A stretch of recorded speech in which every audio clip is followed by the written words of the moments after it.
Hello everyone, welcome back to another review. Today we're re-reviewing the stamp collection James. I reviewed this years ago on my old channel, but I figured I'd hit y'all with some more re-reviews while these episodes are coming out leading up to the Christmas season, because my episodes keep getting marked as made for kids, so I can't make money off of them. So let me say this at the beginning of the video. This is for adult collectors, okay? Is that necessarily true? Yes. So yeah, we'll just get that out of the way. This is for adult collectors, and this is not for kids. Kids don't like Thomas. That's not true. Okay, now that that's out of the way, let's look at James. So I've had the same model of James since 2011. I've not gotten another James because this one has served me very well. So this is one I have very good memories with. So, Royal Mail, we got the Thomas logo. There's a picture of James on a stamp. Now this is 58. I believe the actual stamp inside says 66, but we'll check that. Maybe they're all different, I don't know. If you have one, I guess let me know. Royal Mail, Thomas and Friends, stamp collection, James locomotive, and souvenir cover. There's, James. 00 scale, limited edition. There's Thomas there. Side, it's just kind of same-ish around the box. Yeah, so nothing to write home about. And then on the back, it's just safety stuff that no one really cares about. The only thing of interest here is 2011 and the Royal Mail and Hornby, I guess, info there. It's kind of big. There's the HIT logo as well, the newer one. And there's your product code. R9687, James the Red Engine, the Royal Mail Thomas and Friends Stamp Collection. That's a very long title, but yeah, there you go. If you want to pick one up for yourself. Granted, these are these are discontinued, but who knows? Maybe you'll have some luck. Okay, real quick actually, let me just slide this back on. The box is not your standard size for a tender loco. Here's James's box. And here's Emily, just for comparison. You can see that lengthwise, they're just about the same, but height-wise, it is quite a bit taller than your standard one. So, but we'll see why here in a second. So yeah, we lift this off. It's a very thick box. It's not thin, which is very nice. You get this bit of foam on top. Again, very nice feature. I quite like that. First thing we get, and we'll see how this looks with the white balance, because obviously it's very bright, and I can't really do anything about that with this camera.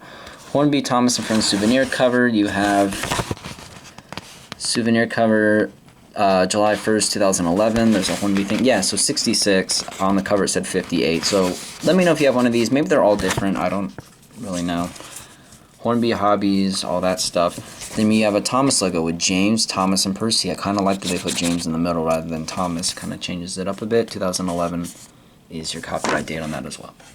And it's just the envelope here. I've never used it, but it's definitely, a usable envelope if you wanted to use it as such. Okay, limited edition. Mine is number 817. There is 1,000 of these made, it says right here. This Hornby model of James is one of 1,000 models celebrating the centenary of the birth of Reverend W. Awdry, the creator of Thomas the Tank Engine and Friends. So this is a very nice thing. It's a commemorative piece, and there's only 1,000 of these. So very nice. I have 817, as I said. Also, correct me if I'm wrong. I think Awdry is spelled A-W-D-R-Y, not A-U-D-R-E-Y. I don't know. Someone correct me if I'm wrong on that. That could be a typo, or maybe there's different variant on how to spell that. I have no idea. But there's that, yeah. There's James, fitted with his lamp irons upside down. Very nice. But yeah, again, 2011 dated on here. So yeah, very nice piece. Not only is it a Royal Mail kind of collaboration, but it's a kind of like commemorative piece. It's very nice. So you have James in his polystyrene stuff. So I don't know how well you're going to be able to see it. Yeah, okay, you can see it. There's like a bit of foam here, and that is also on the top as well. So they've basically just taken, the standard James packaging, I'd assume. Again, I've never had any other James with this, so I'd assume this is like your normal James box. And they've added that on there for like an extra bit of protection, which I appreciate. So we'll just pull the tender out. And yes, I do still keep the tissue paper on all this stuff. I'm kind of a nut when it comes to stuff like that. And then James. Come on, James, we want to play with you. Okay, there he is. And there's your logo and tender. Real quick, I do want to say, however, just two quick things. So again, I've only ever owned this model of James. I've never owned another model of James. So whether there's a difference between this James and the Stamp Collection James, I have no idea. From my understanding, they're the exact same model-wise. It's the packaging and everything that is different. So again, I could be wrong. If I am, please let me know if you have, a James that kind of came in like a standard packaging like that. Let me know if there's a difference. I don't think there is, but feel free to prove me wrong if I am wrong. The other thing is this James is not standard. It may look standard, but it's not. Real quick, it's just little things I've gone in and done over the years. Like this dummy hook thing, I put a little black bit of paint there, nothing crazy. I painted this line gold. You can kind of tell here that it's a different shade. This is usually red. This back whistle, this plastic one, is usually red. I painted it gold. These safety valves, however, are metal, which is very nice and should be standard, but it's not. The end cab does have detail. It's not picked out or painted. Let's see if I can... There you go. It's not picked out or painted. I painted everything in there in the crew. I added, obviously, it doesn't come with crew or anything like that. I think that's it on the logo.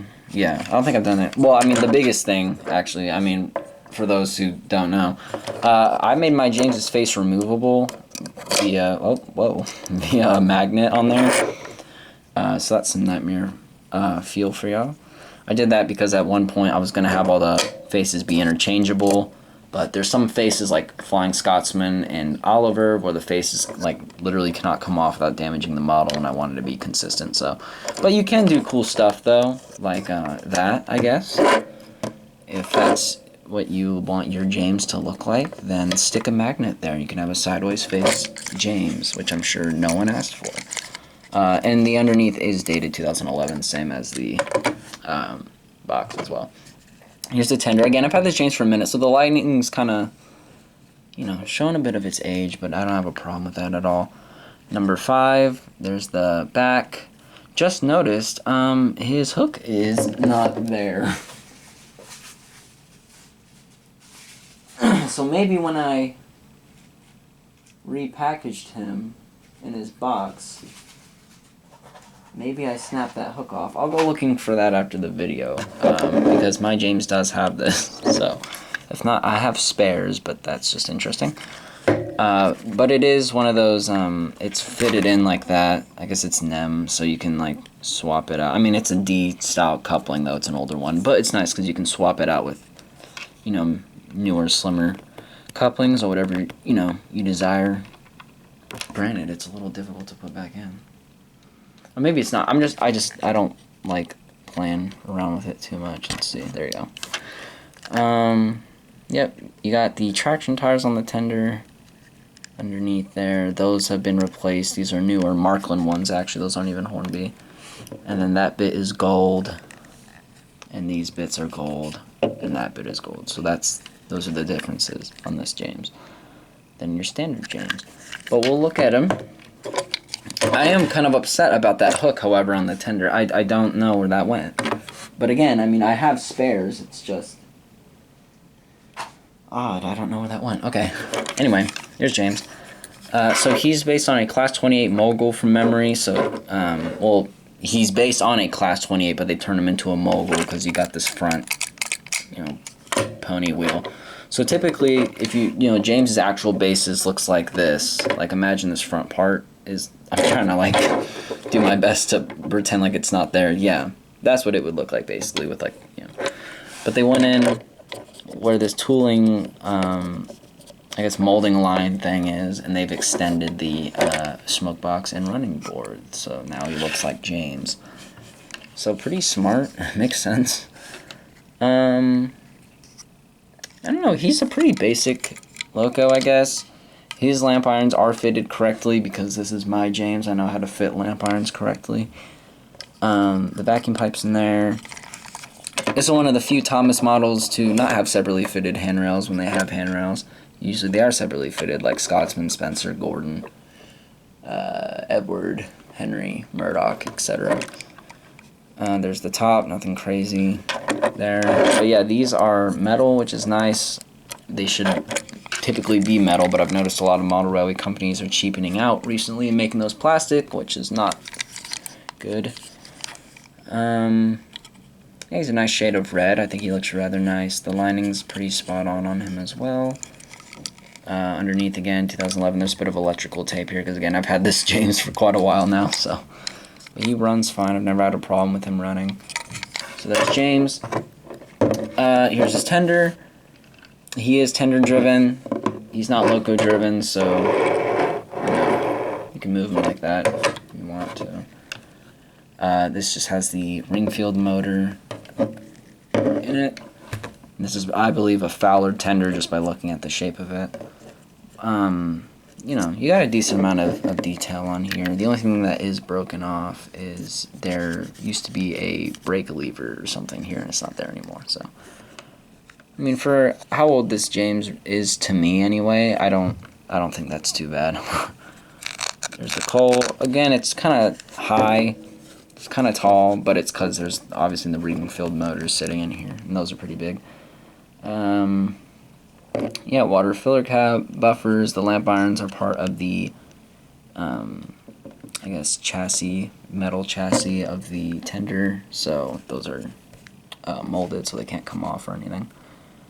Yeah, and that's really about it with James.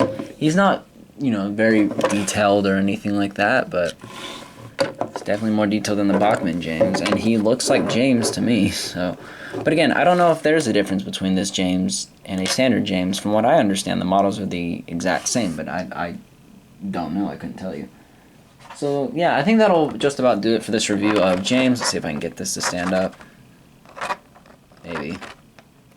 Let's cheat a little bit. There we go. Alright, that's my video on the stamp collection James. I think he's really nice. They go for quite a bit now, so I would like, if you just want James in your collection, just maybe get a standard James, or even one that's secondhand that's in good condition. This, you know, the box is kind of, from my understanding, is the only thing that kind of makes this like a special piece, which I like, but, you know, someone who just wants James maybe won't want to spend extra on just the boxing and stuff, so that makes sense.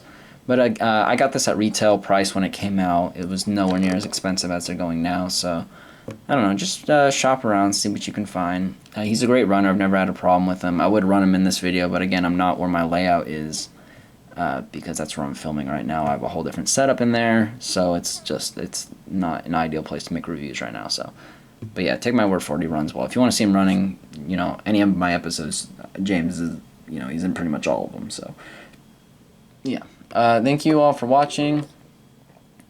I'm gonna do a review on Emily next, and then I have some more reviews planned, but you'll have to wait for those.